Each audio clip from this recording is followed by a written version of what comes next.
மாலை சாற்றினாள் கோதை மாலை மாற்றினாள். மாலை சாற்றினாள் கோதை மாலை மாற்றினாள். மாலடைந்து மதிலரங்கன் மாலை அவர்தன் மார்பிலே மையலாய் தையலாய் மாமலர் கரத்தினாள். மாலை சாற்றினாள் கோதை மாலை மாற்றினாள்.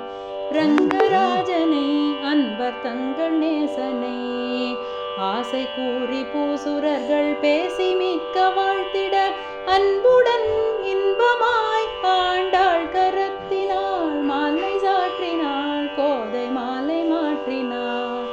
கல்லழகனை கூடல் நகர் வாசனை கண்டவர்கள் மனம் கவரும் சோலை மலை அழகனை உள்ள முகுந்து நெஞ்சம் நெகிழ்ந்து சூடி கொடுத்த நாச்சியார். மாலை சாற்றினாள் கோதை மாலை மாற்றினாள். நந்தபாலனை நம் யசோதை மைந்தனை ஆயர்பாடி வெண்ணை உண்ட யமுனை துறைவனை சொந்தமென பந்தமென எழுப்பிறவிக்கும் உடையுமென மாலை சாற்றினாள் கோதை மாலை மாற்றினாள். பூ மாலை சாற்றினாள் கோதை